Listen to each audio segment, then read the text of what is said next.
December 5, 2019, after spending more than 28 years on death row, Lee Hall was executed by electric chair at Riverbend Maximum Security Institution in Nashville, Tennessee. He was 53 years old. In this video, I'm going to tell you what happened, his last words, and his last meal. But to uncover the events of that fateful night and why Lee ended up being executed, we have to go back to an April evening in 1991 and a breakup that would end in one of the most horrific murders Tennessee has ever seen. Let me tell you about Traci Crozier. She was 22 years old in April 1991, a young woman with her whole life ahead of her. Born on September 1, 1968, Traci grew up in Chattanooga, Tennessee. She was the kind of girl everyone liked. Friendly, sweet, trusting, maybe too trusting. Because in January 1986, when Traci was just 17 years old, she met a man named Lee Hall. He was 19 at the time, going by his birth name Leroy Hall Jr. They started dating, and within weeks, Traci moved in with him, 17 years old and living with her boyfriend. Her family wasn't thrilled about it, but Traci thought she was in love. For 5 years, from 1986 to 1991, Traci and Lee lived together. But let me tell you something about Lee Hall. He wasn't right. He had problems, deep problems that Traci either didn't see or chose to ignore. Lee Hall grew up in a troubled home. His family moved constantly, never staying in one place long enough for him to build a stable life. As an adult, he abused drugs, crack cocaine, marijuana, alcohol. He would drink until he blacked out, smoke until he couldn't think straight, and through it all, he had this obsession. Fire. Lee Hall was a pyromaniac. He had been setting fires since he was a kid. Psychologists who later examined him said he would light fires to express his distress, to deal with emotions he couldn't process any other way. And in the year before Traci's murder, 1990 to 1991, Lee Hall set fires 4 or 5 times. Burned property, watched it go up in flames, got some sick satisfaction from it. But here's what you need to understand. Lee Hall wasn't just obsessed with fire. He was obsessed with Traci. She was everything to him. His entire world revolved around her. And when that world started to fall apart, Lee couldn't handle it. In March 1991, after 5 years together, Traci had had enough. She moved out, left Lee, and went to live with her grandmother and uncle. She was done with him. Done with the drugs, the drinking, the instability. She wanted to move on with her life. But Lee Hall couldn't let her go. He started calling her constantly. Late at night, early in the morning, all hours of the day, begging her to come back, telling her he loved her, telling her he couldn't live without her. Traci kept saying no. She had made her decision. She was not going back to Lee Hall. And that's when Lee started getting violent. In the weeks after Traci left him, Lee Hall set her car on fire. Not once, twice. He burned her twice, trying to send her a message, trying to punish her for leaving him. But Traci still wouldn't come back. She was scared of him by now, but she was also determined. She was not going to let Lee Hall control her life anymore. And that refusal, that strength to say no to a man who couldn't accept rejection, is what got Traci Crozier killed. Let me tell you what happened on the night of April 16th and the early morning of April 17th, 1991. Lee Hall spent that entire day drinking. He drank an entire case of beer, can after can after can, until he was drunk and filled with rage. Then he got in his car and drove around Chattanooga looking for Traci. He knew where she was staying. He knew her grandmother's house. And when he pulled up to that house in the middle of the night, he saw her. Traci was sitting in her car, probably getting ready to go somewhere, or maybe just sitting there thinking. Lee parked, got out, and walked over to her car. He opened the door and got in. Traci must have been terrified. The man who had been stalking her, calling her, burning her car, was now sitting next to her in the dark. Lee started talking. He told Traci he loved her. He told her they belonged together. He begged her to move back in with him. He said they could make it work, that things would be different this time. And Traci, sitting there in her car in the middle of the night with her obsessed ex-boyfriend, told him no. She said she was not getting back together with him, she was not moving back in. It was over. And then, according to Lee's own testimony at trial, Traci laughed. She laughed at the idea of them getting back together, like it was the most absurd thing she had ever heard. And that laugh, that moment of rejection and humiliation, flipped a switch inside Lee Hall. He told Traci to get out of the car. He said he was going to burn it. Traci reached for her keys, trying to grab them and leave before Lee could do anything. But Lee was faster. He snatched the keys out of the ignition and threw them out of the car, far away, where Traci couldn't reach them. She was trapped, locked in her own car with a man who had just told her he was going to set it on fire. And Traci knew, in that moment, that she was in serious danger.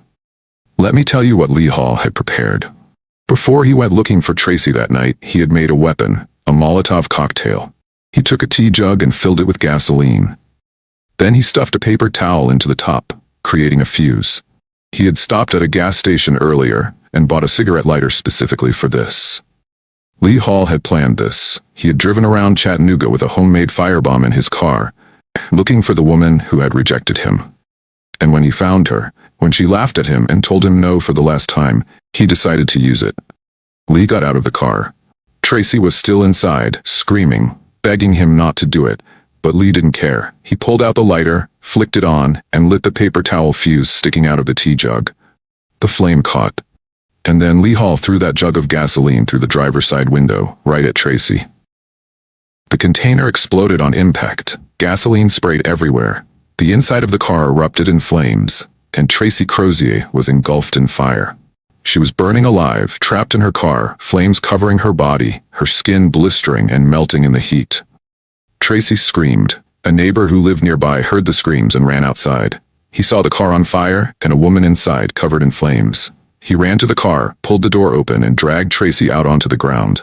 He rolled her, trying to put out the flames, trying to save her life. But as he touched her, Traci's skin came off in his hands. It was falling off her body, peeling away in sheets, exposing raw, burnt flesh underneath. The neighbor kept trying, kept rolling her, and finally the flames went out. Traci was alive. Barely. She was alert, conscious, in unimaginable pain. The neighbor asked her name. She told him. He asked for her phone number so he could call her family. She gave it to him. And then he asked the most important question. Who did this to you? Trace looked at him, her body burned beyond recognition, and she said 2 words. Lee Hall. An ambulance rushed Traci to Erlanger Hospital. Doctors examined her and were horrified by what they saw. 95% of her body was covered in third-degree burns. 95%. Her arms, her legs, her torso, her face, almost every inch of her skin had been destroyed by fire. And here's the worst part. Traci was conscious. She remained awake and aware for most of her time in the hospital. She knew what had happened to her.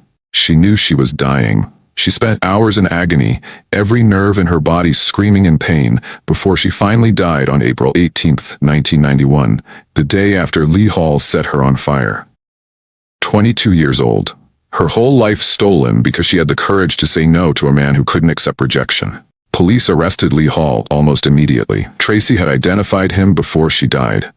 The neighbor had heard her say his name. Investigators went to Lee's home and brought him in for questioning. At first, Lee denied everything. He said he didn't know what happened to Traci, that he hadn't seen her that night. But the evidence was overwhelming. Witnesses had seen him near Traci's grandmother's house. The arson investigator found gasoline residue at the scene. And when detectives kept pressing him, Lee finally confessed. He admitted he had thrown the firebomb into Traci's car. He admitted he had set her on fire. But he claimed he hadn't meant to kill her. He said he only wanted to burn her car, not her. He said when she laughed at him, he got so angry he just threw the bomb without thinking. The prosecution didn't buy that excuse for a second. Lee Hall went to trial in March 1992, charged with first-degree premeditated murder and aggravated arson. The trial took place in Hamilton County, Tennessee, and lasted from March 3rd to March 11th. The prosecution laid out their case. They called the neighbor who had pulled Traci from the burning car. He testified about how her skin fell off in his hands, about how she had identified Lee Hall as her attacker.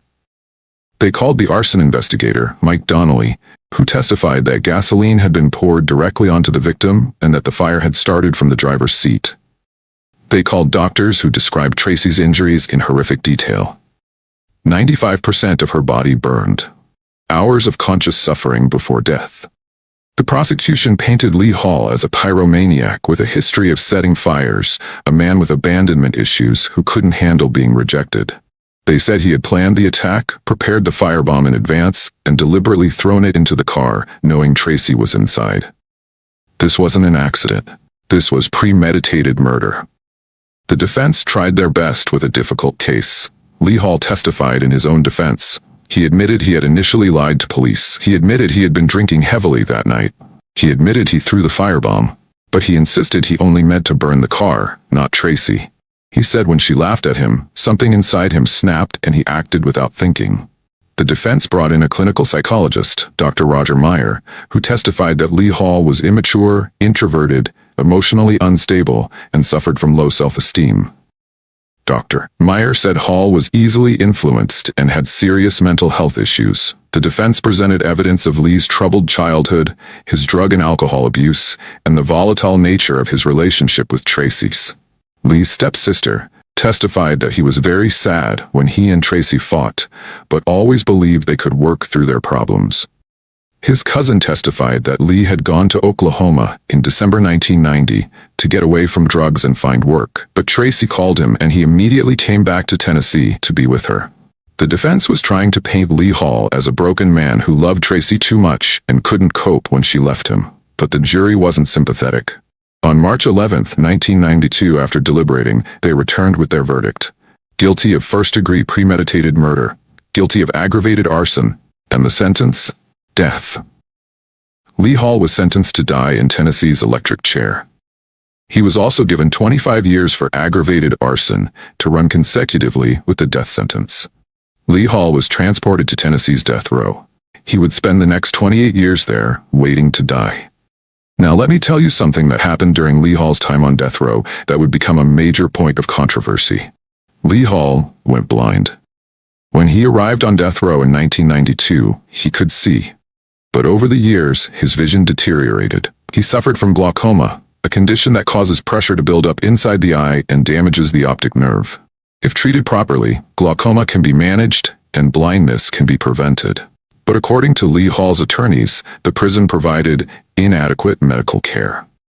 They say the glaucoma was improperly treated, that the prison neglected his condition, and that as a result, Lee Hall lost his vision. By the time his execution date arrived, in December 2019, Lee Hall was completely blind. He couldn't see anything. Fellow death row inmates had to help him pack his belongings when he was moved to death watch. Lee Hall became only the second blind person to be executed in the United States since the death penalty was reinstated in 1976. The first was Clarence Ray Allen, a 76-year-old man executed in California in 2006. The blindness raised ethical questions. Should the state execute a man who went blind because of their alleged neglect? Does it matter? Does being blind make an execution more cruel? But here's what you need to know about Lee Hall's time on death row. Despite being blind, despite spending nearly 3 decades waiting to die, Lee Hall had a clean disciplinary record. He didn't cause problems. He didn't attack guards or other inmates. He expressed remorse for what he had done to Traci. He converted to Christianity. He even changed his name from Leroy Hall Jr. to Lee Hall while he was in prison. Some people saw this as genuine redemption. Others saw it as a man trying to save his own life. Lee Hall's case went through the standard appeals process. In December 1996, the Tennessee Court of Criminal Appeals dismissed his direct appeal. In December 1997, the Tennessee Supreme Court dismissed his appeal. In 1998, the U.S. Supreme Court denied his petition. In August 2005, the Tennessee Supreme Court turned down his appeal for post-conviction relief. In March 2010, a federal appeal was rejected by U.S. District Judge J. Ronnie Greer. Every court that reviewed Lee Hall's case said the same thing. The conviction was solid. The sentence was appropriate. The appeals were denied. But Lee Hall kept fighting. In 2014, a court order scheduled his execution for January 12, 2016, but that execution was stayed because of legal issues surrounding Tennessee's execution drugs. The state was having trouble obtaining the chemicals needed for lethal injection, and courts put executions on hold while that was sorted out. Lee Hall got a few more years to live. Then on November 16, 2018, Tennessee set a new execution date, December 5, 2019. This time, there would be no stay. And Lee Hall made a decision that would make his execution international news. He chose the electric chair. Let me explain. In Tennessee, death row inmates convicted before 1999 are allowed to choose their method of execution. They can pick lethal injection or the electric chair. Most inmates choose lethal injection because it's considered more humane. But since Tennessee restarted executions in 2018, something strange has been happening. Inmates have been choosing the electric chair. Between 2018 and 2019, 4 people were executed in Tennessee. 3 of them, including Lee Hall, chose the electric chair. Why? Some legal experts believe it's because Tennessee's lethal injection protocol has been challenged in court. Inmates may think that choosing the electric chair avoids potential legal issues and ensures the execution will actually happen. Others believe inmates choose the electric chair because they want their deaths to be more shocking, more brutal, hoping it will turn public opinion against the death penalty. Whatever Lee Hall's reasons, he chose the electric chair. And as December 5, 2019 approached, his attorneys made one last desperate attempt to save his life. In November 2019, just weeks before Lee Hall's scheduled execution, a bombshell dropped. A woman came forward publicly and identified herself as Juror A. She had served on Lee Hall's jury in 1992 and voted to sentence him to death. But now, 27 years later, she was revealing something she had never disclosed during jury selection.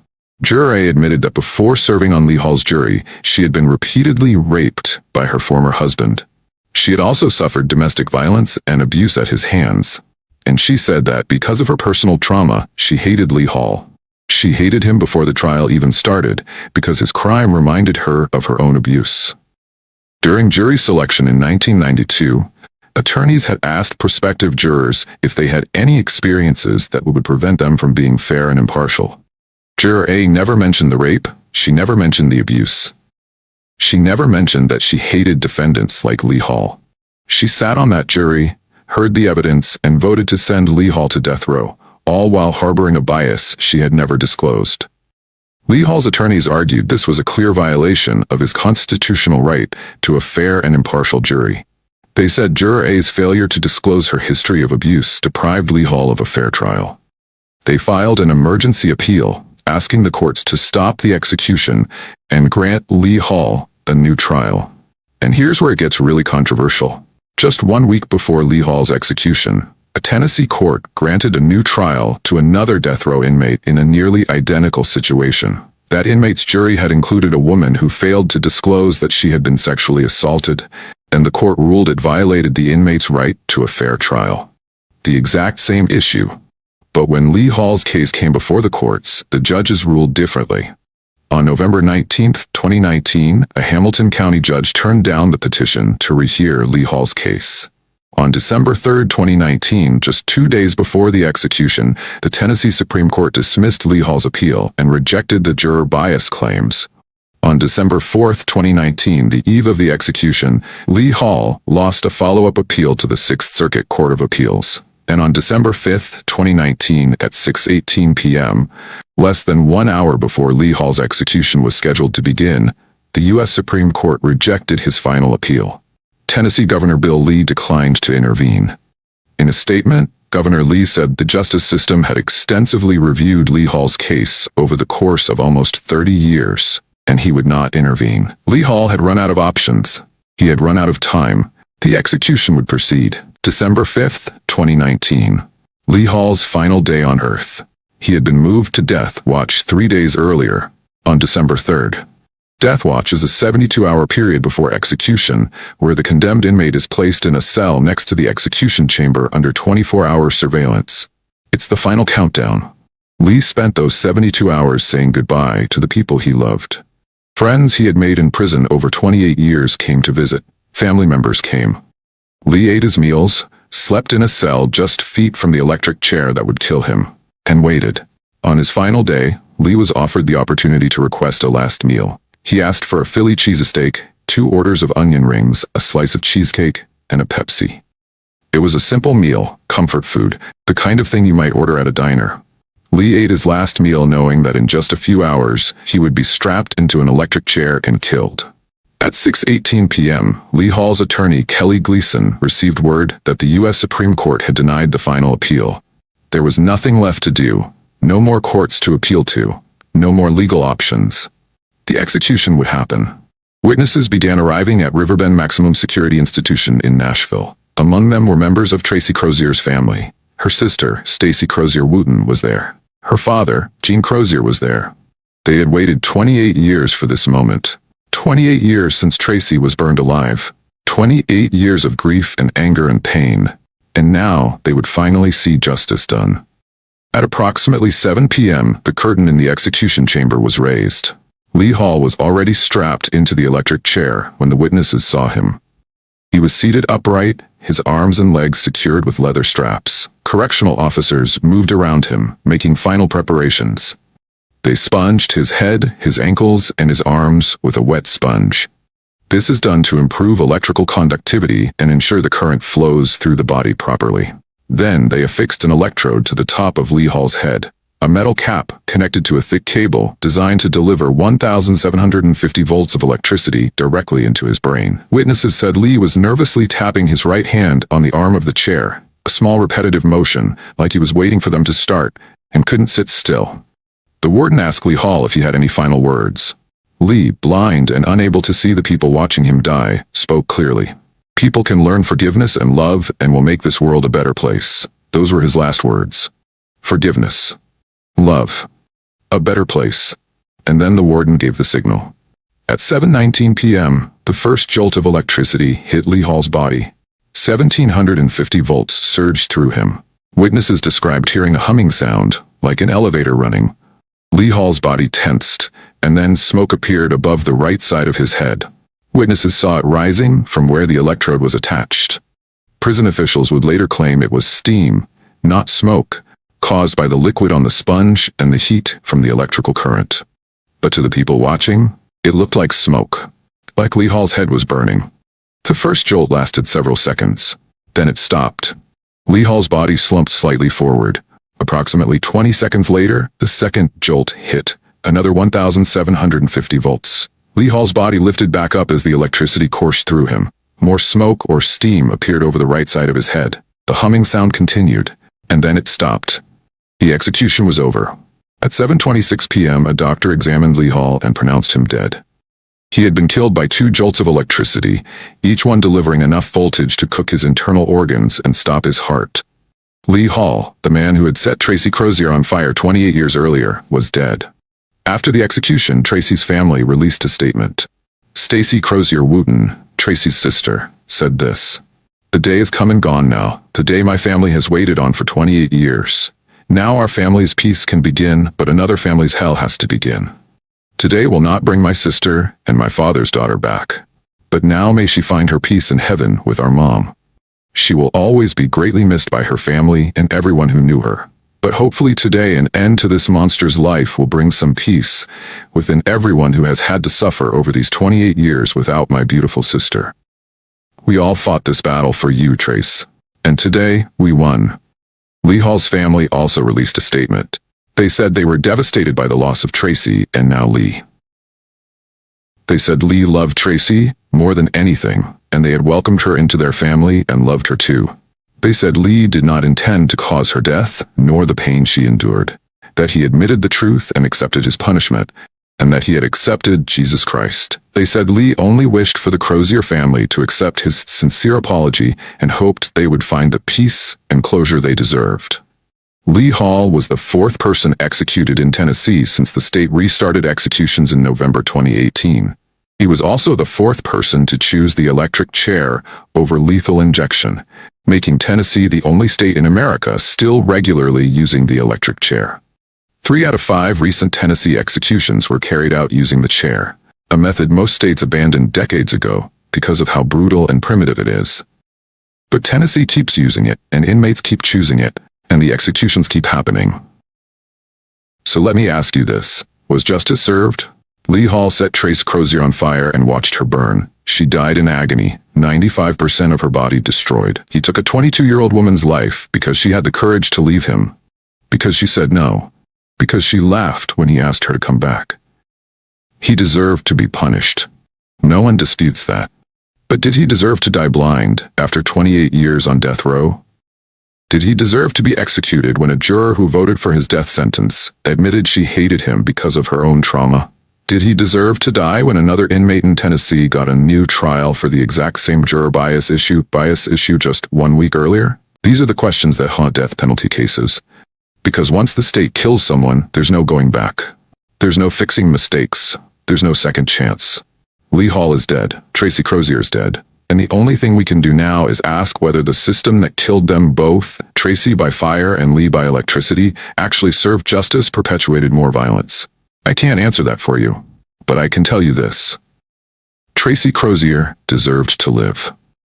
She deserved to grow old, to fall in love again, to build a life beyond the man who couldn't let her go. She deserved better than to die screaming in a burning car while her skin fell off her body. And maybe Lee Hall deserved to die for what he did to her. Maybe that's justice. Or maybe justice would have been keeping him in prison for the rest of his life, blind and alone, thinking every day about the woman he killed. I don't know. What I do know is that on December 5th, 2019, the state of Tennessee strapped a blind man into an electric chair, sent 1,750 volts through his body twice, and watched smoke rise from his head as he died. And whether you think that was justice or cruelty, whether you think Lee Hall got what